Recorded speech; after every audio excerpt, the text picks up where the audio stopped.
You see, when I first played this game, I didn't think I'd need to make a video on it. I only really make videos about relatively underrated games, minus a few videos. My main process for selecting games to cover is to go to the search bar on YouTube, type in the name of that game, and search. How many videos of it have been made? Just how in-depth are these videos? Do they actually talk about all the aspects of the game which deserve recognition, and do they give them the recognition they deserve? In the case of Electrosphere, I thought for sure it had received all of the much-needed love it could get from the very devoted Ace Combat fandom, but after a few months it became more than apparent that this wasn't the case.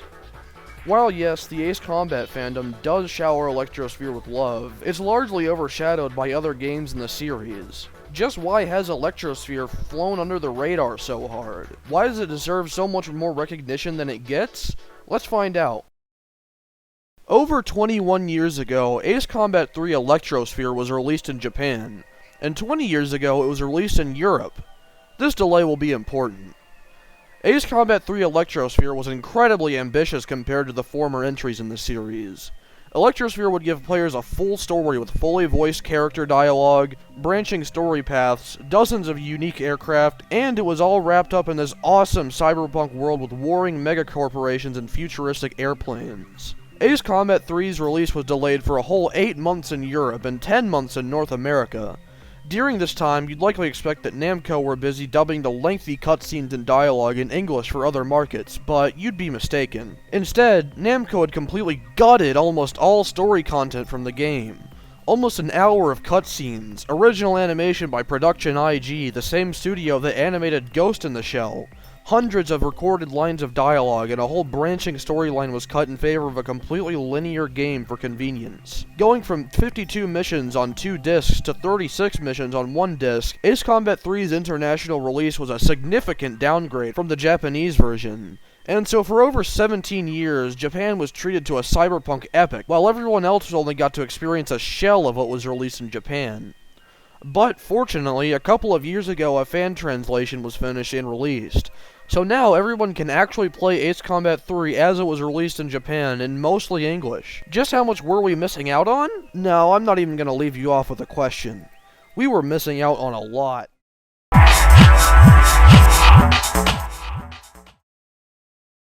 Ace Combat 3 is very much so an arcade flight shooter. The controls are pretty easygoing, and I only found myself running out of missiles once during my whole playthrough. Although that's not to say you're booting up Afterburner when you open the game up. Throughout the game, you'll find yourself dogfighting, bombing ground targets, escorting aircraft, and quite a few other interesting things. The gameplay is nicely fleshed out, and missions never drag on for too long. All of the controls are very smooth, and the enemy pilot AI is challenging without being too annoying. The difficulty options are pretty accurate. Easy mode is basically there for children, normal mode is still challenging though not too difficult, but hard mode can be unforgiving in a couple of areas, and boss fights can just get painful. On hard difficulty, you'll normally go down after being hit by 2 missiles, and enemy aircraft seemingly become harder to hit. I did actually beat the game once on hard mode, and let me tell you, the difficulty really creeps up on you. I went through about a third of the game thinking it was decently challenging, but not insane. 2/3 of the way in, it really started to ramp up, and there was even a point where I had to start using my fucking guns because I ran out of missiles. And these aircraft become really hard to hit, especially since I played through the whole game on a laptop keyboard. By the end of the game, you're fighting these crazy futuristic prototype airplanes in boss fights. These aircraft in many cases just fucking defy the laws of physics, being able to turn on a dime. They usually take quite a few missiles to destroy and will dodge most of your missiles unless you are literally right behind them. Yeah, this game can be a pain in the ass, but it's still a lot of fun no matter what difficulty you play on. Each mission is segmented with animated video chats between you and whichever squad mates you fly alongside in your faction, and even some fully animated cutscenes. A lot of these cutscenes don't feel a day outdated outside of the super low video quality. Of course, the 2D animation is great, being done by Production IG, but these 3D models and the pre-rendered cutscenes look like they could fit in a PlayStation 3 game, so some of this stuff looks a whole 2 console generations ahead of its time. The actual in-game models are pretty damn good too. They're very well detailed, and different parts of your aircraft like ailerons and elevators will actually move accordingly as you control it. And don't get me started on the fucking incredible graphical style. This whole game has this Y2K futurism feel to it that just oozes soul. You can really tell that a lot of work went into making these corporations feel unique and interesting. Each faction has its very own identity. Every time you start the game, you're greeted with an animated operating system boot up. Depending on which faction you're playing as, the intro will change to match your in-game decisions, and each of these showcase the very identity of each corporation and organization. There's so many tiny details that are filled in, like how each screen is a different program running on your fictional operating system, like the electro-neuron synapse interface that allows you to establish a neural link with your aircraft using the Connection for Flight interface or Coffin cockpit system. What? Every time you enter a mission, it boots the ENSI system as its own program and even has a little thank you message. I swear to God, each corporation even has their own biased news station that will report things from their own perspective and show technological advancements being made by each respective corporation. This shit goes deep. Deeper than a lot of AAA games today even go. Throughout Ace Combat 3, you'll unlock new aircraft and weapons, and will be given the option to switch factions multiple times, granting you access to different planes. Ace Combat 3 is a mixture of fictional and semi-fictional aircraft. If you're wondering what I mean by semi-fictional, Electrosphere has quite a few of its own versions of real-life aircraft. These are adapted versions which use the Coffin system instead of a normal cockpit. I also mean semi-fictional as in, Electrosphere uses some versions of real-life aircraft which are mostly real, but based on different experimental versions, such as the F-15S/MT, an experimental version of the F-15 with added front canards and 3D thrust vectoring based on the real-life F-15 STOL/MTD, or the F-16XA Saker Falcon, an F-16 with cranked arrow delta wings based on the real-life F-16XL. Then, we get into completely fictional aircraft. Some of them are more in line with real-life aircraft design like the XFA-36A Game, with a sharp arrow-like design. Whereas all of Newcom's aircraft look almost alien while still looking functional, with very fluid design and plenty of rounded edges. Newcom aircraft look like they were made to suit very specific aerodynamic profiles for different roles. I personally really love the F-15S/MT with its canards and 3D thrust vectoring, or the Su-47 with its forward swept wings. But the R-103 Delphinus is just beyond cool. It's got to be my favorite airplane in the game, alongside all of Newcom's other designs, because they're just really fucking cool.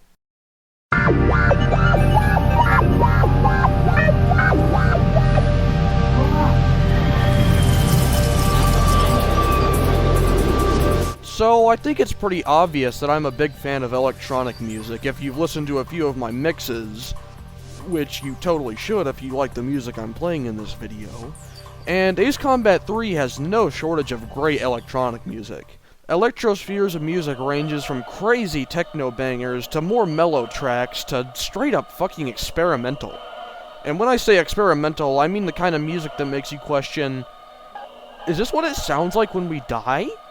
When all that's left is fading memories of that which is material as we're slowly consumed by mortality and our consciousness deactivates itself?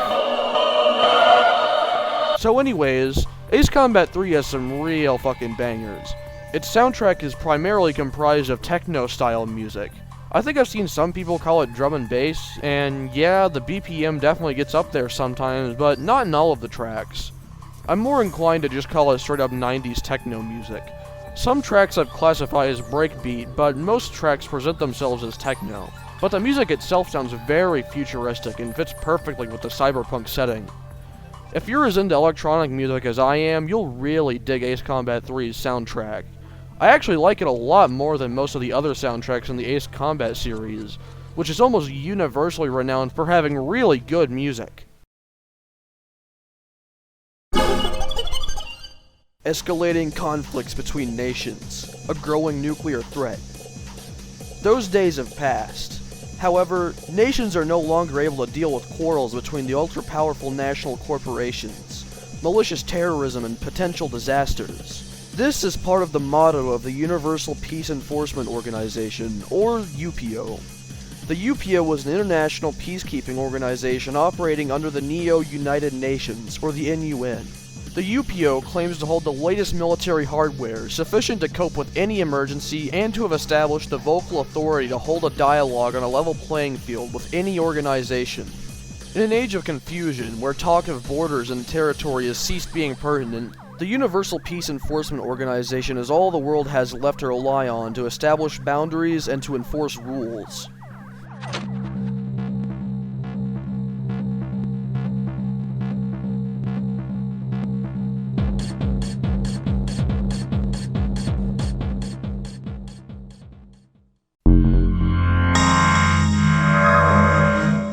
General Resource, which forms the core of General Group, is making outstanding advancements in all fields, including the Electrosphere, now developed to a stage where it is readily usable by anyone.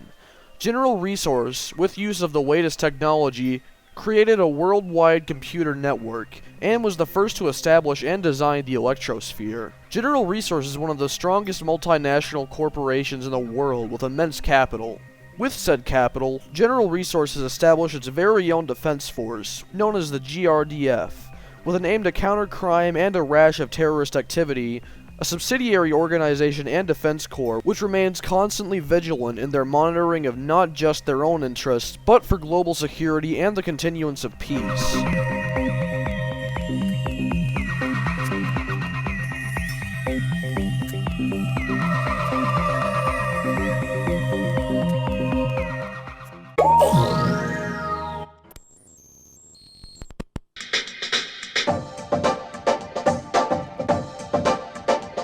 The future is there to be created by advanced and selected hands.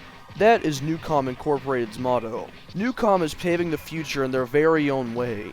Newcom's technology will shape the networks of tomorrow, turning from micro to macro, from genetic manipulation and sublimation of the self to developments in space. General Resource is an antiquated leviathan with nothing more than a single-minded pursuit of only its own financial gain. A new and incredible future is unique to Newcom.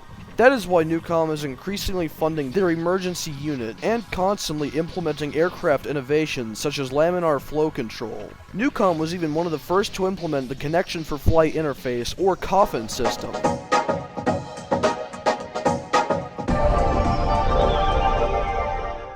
The year is 2040 and the world's nations no longer hold the same power that they used to.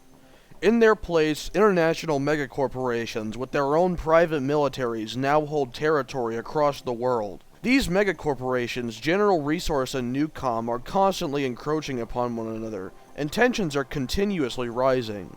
At the beginning of the game, it is established that you are an ace pilot of the Universal Peace Enforcement Organization's Special Armed Response Force, or SARF. The UPO's main goal is to police these megacorporations and prevent the outbreak of total war, but throughout the game it will be revealed that there is a lot more going on than meets the eye. Throughout the game, there are several instances in which you are given the choice to switch over to a different faction's side, including the General Resource Defense Force, a private military of the multinational corporation General Resource, the Newcom Emergency Unit, another private military branch under Newcom Incorporated, and Ouroboros, a terrorist faction which will make its motives known by hacking news stations and causing widespread devastation. Let's go over the beginning of the UPO path. I don't have the heart or the time to spoil this game in full, but I can go over the start of the game. Among your ranks in the UPO are Reina Hirose, an ace fighter pilot with a deadly disease that can kill her if she is exposed to direct sunlight. Fiona Fitzgerald, a pilot whose sister is flying for Newcom's emergency unit, and Eric Yeager, who is a lot more skeptical of the role of the UPO. In your first mission, Expo City, you're responding to Newcom aggressions towards General Resource. Newcom continues trying to aggress the General Resource, and after 2 or 3 missions, it starts to become apparent that there are some deep flaws with UPO's philosophy of curbing hostility in order to prevent escalation of conflict. After a mission in which you actually go on the offense against Newcom alongside General Resource aces, Newcom, and even your own squad mates begin to question UPO's loyalty to General Resource. It appears to everyone that UPO is biased towards General Resource, until the UPO finally decides to defend Newcom after General Resource's initial attack. Let's take a second to talk about the multiple opportunities you get to take different paths. Throughout the UPO path, you're given multiple opportunities to join different factions, and thus branch off into different story paths. And let me tell you, these paths have some fucking crazy twists and turns that are actually pretty unpredictable. Earliest in the game, you get the choice to join General Resource with Abyssal Dicion and Keith fucking Bryan. I love Keith. You were given this choice after assaulting Newcom as they're gathering their navy at their city, the Megafloat. This choice isn't really all that enticing, so I wouldn't expect many people to go for it until after they've already completed the UPO path, and maybe even the Newcom path. Next, you're given the choice to join Newcom, but now you actually have a pretty tough decision. A temporary ceasefire is called after your assault on Newcom, and UPO sends Delegate Gabriel Clarkson to begin negotiations with General Resource and Newcom alongside an escort of you and Eric, with Fiona flying the aircraft Clarkson resides on. During your flight, General Resource aircraft end up intercepting your flight with their aces. After fighting them off, Reyna suddenly joins you and reveals to you orders that declare that Clarkson and Fiona are engaging in espionage for Newcom Incorporated. And their radios are jammed, so you can't get a response from inside the aircraft. So you're given 2 choices. If you shoot the aircraft down and kill off Fiona, then you get to stay with the UPO. But if you choose to save her, you're transferred to Newcom's emergency unit. If you choose to do nothing, then Reyna just does your job for you and shoots them down herself. This choice is actually pretty hard because at this point, Fiona has been very nice to you, but you're still kind of under the impression that the UPO is trying to keep peace in the world. So you can either save a character who's been very nice to you in video chats, or stay with the faction with the seemingly most altruistic goal. This whole encounter raises even more suspicion against UPO. Why was Reyna there? How did General Resource aces get a hold of top secret intel, and why were they so ready to break the ceasefire? Well, it's past this point that shit gets fucking wild. So wild that it's actually really fucking hard to write about all of these branching paths by myself.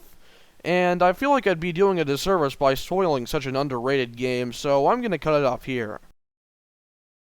Ace Combat 3's plot is incredibly interesting and is dense with world building, great characters, deep themes, and only some relatively shallow plot holes. Some of the major themes of Ace Combat 3 touch on things like capitalism, terrorism, artificial intelligence, simulations, corruption in official agencies, blindly following orders, UPO and the Neo-United Nations, which are most likely a stand-in for, you guessed it, the United Nations, raises some questions about their role in real-life conflicts, as well as more terrorism.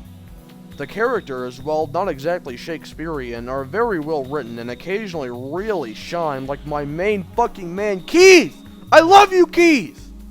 Electrosphere is no stranger to character development, and some of these characters really have their moments, with Keith being a bit of a tsundere. I fucking love Keith. Other characters like Reyna and Dicion are actually incredibly complex with their own very deep and tragic backstories. Some characters like Fiona have their destinies unfold before you throughout the story, with many choices directly changing the courses of their lives. I don't have the heart to completely spoil Ace Combat 3's story since it is such an underrated game in the Ace Combat series. So really, I've only scratched the surface with this summary of Electrosphere's plot. So don't hesitate to play the game for yourself and go through all of the paths. Some of the twists and turns in this game will make your jaw drop. They certainly made mine. Ace Combat 3 is by far one of my favorite video games of all time. It's a seriously underrated gem, which only within the past few years has had its time to shine in the United States. Even so, it hasn't made its mark in the same way it should have. I truly think that Ace Combat 3's plot deserves to be held in the same regard as classics like Ghost in the Shell. And I also wish the developers would have given us more of this badass futuristic setting. Ace Combat 3 has also gone on to inspire my own writing and graphical style. Hey, maybe I'll even get to show you more of what I've been cooking up someday. Here's a hint, my Zero Corp Future Beats mix is actually related to some of the writing that I've been doing. If you're a fan of the Ace Combat series and you haven't played 3, what are you waiting for? You can easily get the translated patch for Ace Combat 3 and emulate it. If you aren't really into Ace Combat but are interested in the story and aesthetic, you should still check the game out. I myself still haven't beat any of the other Ace Combat games, so you have no excuse. With that being said, go play Ace Combat 3.